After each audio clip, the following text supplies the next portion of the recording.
राष्ट्र की जय जय श्री राम, जय जय श्री राम। आप सभी अपने स्थान पर विराजमान हो जाएं। आज भैया आप सभी से पहले ही बताया गया कि आप लोग यहाँ से पीछे साइड में आप लोग नीचे आकर के विराजमान हो जाए। पीछे आप सभी लोग यहाँ खड़े ना हो, कृपया सभी लोगों से अनुरोध है विराजमान। सुनो, भगवान को प्राप्त करना कठिन नहीं है, हम लोगों का सरल होना कठिन है। भगवान को पाना कठिन नहीं है, हम लोगों का सरल होना बहुत कठिन है। आज सुबह की एक बात बताएं, देखी एक बहुत बड़े आदमी आए सुबह, बहुत बड़े समझ जाओ, बहुत बड़े, मतलब बहुत बड़े ही थे, शरीर में नहीं, बहुत बड़े थे। आए, हेलो, तो उन्होंने ऑफिस में पूछा कि हमको बाबा जी को मिलना है, कोई रास्ता है? तो ऑफिस वालों ने कहा कि रास्ता ये है कि 4 बजे वो निकलेंगे, सब तुम बैठ जाए। अरे बोले ये रास्ता नहीं कह रहे, बोले कोई बीच का रास्ता है? ऑफिस वाला भी मजाक किया था ना, बोले ये बीच का क्या हो? बोले बीच का नहीं, साइड का। बोले अरे ऐसा नहीं कह रहे, कुछ लेने देने वाला है? बोले दे दो,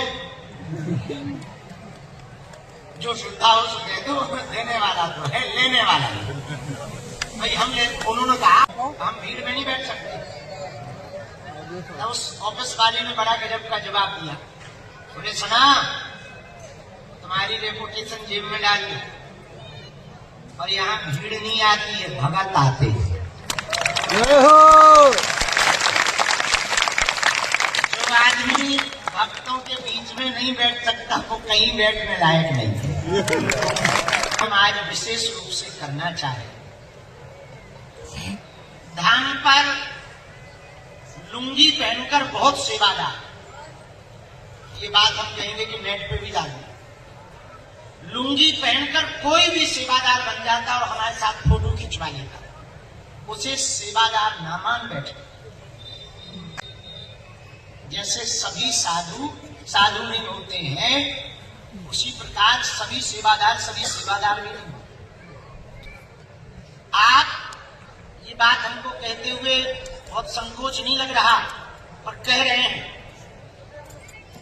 आप भरोसा यदि धाम पर करो तो 2 लोगों की हमारी जिम्मेदारी है। एक मंदिर में बैठे बालाजी की, एक खुद की, क्योंकि हम तो दरबार में विदे रही, काम में विदे रही, पदयात्रा में विदे रही, अब हमारे नाम से कोई भी सेवादार बन के कछु भी कर सकत तुम्हारे साथ, उसकी जिम्मेवारी हमारी नहीं। तो हम धर्म का धंधा करने के लिए बाबा जी नहीं बने, हम धर्म का झंडा बुलंद करने के लिए बने। आपको बात समझ आई हमारी?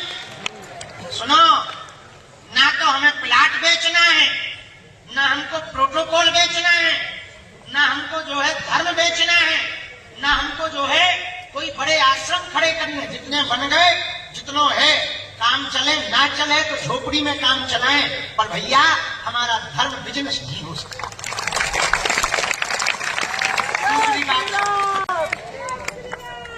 जो तुम हमें दे देते हो तो वो भी भैया हनुमान जी साक्षी हैं, ईमानदारी पूर्वक हम अपने घर पे भी माता जी को मिठाई तक नहीं भेजेगा, जो कोई उन्हें दे जाए सो ठीक है। हम यदि मिठाई भी घर पे भेजे तो वही मिठाई ले गई जो हमें कथा से दक्षिणा मिला, उसे हम फिर खरीदे ही थे, फिर वो माता जी को, क्योंकि यहाँ जो भी है सब बालाजी का है, सब बालाजी के द्वारा है, तो यहाँ का यहीं पर समर्पण होगा। इसीलिए हमने बीच में हम बिगड़ गए थे, इसीलिए तो वीवीआईपी प्रोटोकॉल बंद करे, सिफारिश वाले। हाँ, आते हैं मिलते हैं, लेकिन भगत बनकर आओ, सुन ले, टाइम लेके आओ, भगत बन के आओ, भक्ति भाव से आओ। और तुम प्रोटोकॉल लगाओ कि हमारे 4 घंटा खा जाए, 4 घंटा में हमें 400 लोगों को भलो कर दे। तीसरी बात, वर्तमान समय में एक बात धाम को बहुत गंभीरता पूर्वक धाम के चेलों को समझनी चाहिए। जितने भी गुरुओं की लुटिया डुबाई है, चेलों ने डुबाई। नेतन की जितनी भी लुटिया डूबी है, उनके अगल बगल वाले रहने वाले चमचा शब्द कहना उचित नहीं होगा। गुरुओं की लुटिया चेलन ने डुबाई। चेला तो होता नहीं है, प्रभाव के कारण कई चेला बन जाए। भजन भजन तो होता नहीं, माला जब तो करते नहीं है, बस पहन ली लुंगी, लगा लो तो गुरु जी के चेला। अरे गुरु जी के चेला वाले गुरु के आचरण है तुम्हारे अंदर। यथा गुरु तथा शिष्य होना चाहिए। जो गुरु के अंदर आचरण हो, वो शिष्य के अंदर झलकना चाहिए। पिता की आवाज जैसे पुत्र के अंदर आ जाती है, वैसे गुरु की धारणा शिष्य के अंदर आ जानी चाहिए। केवल बागेश्वर धाम के दो लोगों की हमारी जिम्मेदारी है, एक मंदिर में बैठे बालाजी, दूसरी खुद की। क्योंकि हमें हनुमान जी ने जिस काम के लिए भेजा, वो सनातन के लिए भेजा है। हम यही माया जाल में फंस गए, फिर होगा कल्याण। हम बीच में इतने जी हजूरी में फंस गए थे कि न भजन कर पा रहे थे, न जब तक कर पा रहे थे, न पूजन कर पा रहे थे। इतने होते डोल रहे बस जे फलाने जी के ढिकाने जी, उनने फोटो खिंचवाई, जनता बुलाई, हमारे नाम से जनता को मजा लो। आपसे भी हम विनम्र प्रार्थना करना चाह रहे, यदि आप वास्तविक हनुमान जी के भगत हो, तो हनुमान जी की धारणा तुम्हारे अंदर आनी चाहिए। हनुमान जी की राम जी के प्रति बहुत निष्ठा है, श्री राम जी के प्रति तुम्हारे अंदर हनुमान जी के प्रति बहुत निष्ठा होनी चाहिए, तभी तुम पर कृपा होगी। चमत्कार ऐसे नहीं होगा, हमारे करने से चमत्कार नहीं होगा।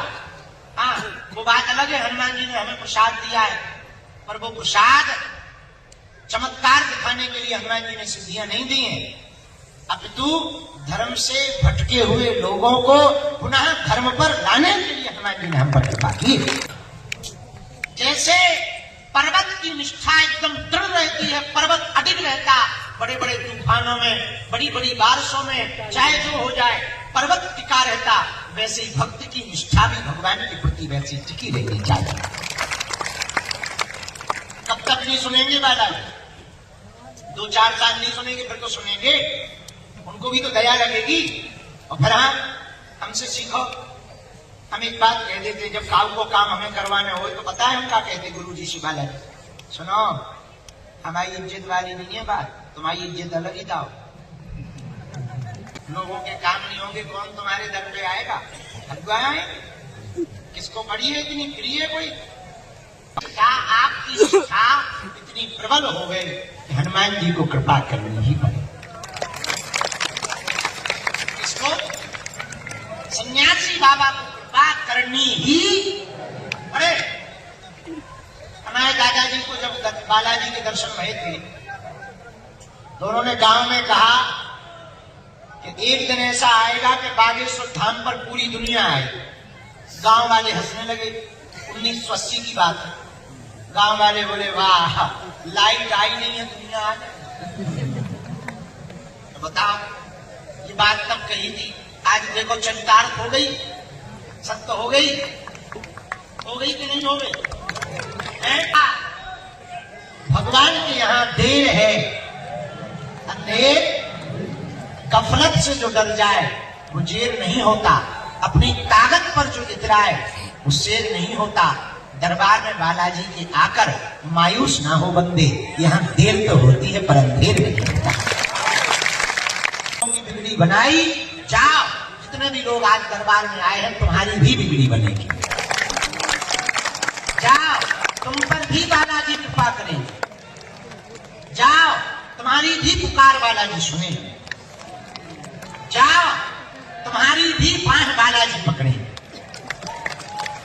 लेकिन नियम का पालन तो करना ही तुम किसका होना पड़ेगा? बालाजी का। बालाजी का। लहसुन, प्याज, मांस मदिरा बंद करना, महीने में 1 बार, 2 महीने में, 3 महीने में, शनिवार या मंगलवार को सुबह 6 बजे महाआरती में पहुंचना है। ये बेसिक का नियम है। यहाँ हनुमान जी जज हनुमान जी के रूप में है। कौन से हनुमान जी? जोर से बोलो। जज हनुमान जी। जज हनुमान जी के रूप में तुम्हारे यहाँ नारियल बन गया, मतलब अदालत में तुम्हारी हाजिरी लग गई, फिर पेशी करोगे। यहाँ जज है कौन? बालाजी। पेशकार कौन? सन्यासी बाबा। हम कौन? बात करें, फैसला बालाजी सुनाते हैं, पेशियां पेशकार लिखा पढ़ी का काम सन्यासी बाबा करवाते हैं, और हम तो केवल पुकार लगाते हैं, लाल शर्ट वाले आ जाओ। तो है काम बढ़िया। हम है चपरासी, सन्यासी बाबा पेशकार, बालाजी जज। लाखों लोग, 3 पीढ़ी हमारी गुजरी, दादाजी, उनके भी गुरुजी, तीसरी पीढ़ी में 17 साल हो गया आपको सेवा करते करते। जो आने वाली एकादशी है, 17 साल पूरे हमको हो जाएंगे सेवा करते करते। बालाजी की और दरबार वाली जो हुई ना, सबकी बिगड़ी बनाई। ऐसे ऐसे लोग आए, बड़े बड़े बुद्धिमान, बड़े बड़े तार के, बड़े बड़े पढ़े लिखे, बड़े बड़े कैमरा लेकर के आए, फटवी के बड़े पोल खोल गए आए, खुद की खुलवा के गए। कल ही हमारे पास बंगाल का कोई बहुत बड़ा जानकार आया था, बोले हमें तुम्हारा पता करना है कि तुम्हारे पास ऐसा है क्या। कर लो पता। बाद में पांव पड़ के गया, पता लगा कि उसके पास में जो जादू टोना वाली शक्तियां थी, उसके पास में 2-3 भूत प्रेत थे, एक कोई वीर देवता था, तो वो ऐसे ही बन गया। तो ये हमारा चमत्कार नहीं है, किसका है? बोलो बोलो बोलो। बागेश्वर। ऐसे हनुमान जी महाराज की शक्तियां हैं, बड़े बड़े। अच्छा विचार करो, जितने लोग हमारी जय जयकार करते हैं, उतनी दुश्मन भी तो पीछे लगी कि नहीं जी? अच्छा विचार करो, हमने हलीउल्लाह वालों की लाइन से छटली वाली, तो क्या वो शांत बैठे हो? नहीं। अच्छा विचार करो, कितने तांत्रिकों की दुकानें हमारे कारण बंद नहीं हो गई, क्या भी चुप बैठे हो? नहीं।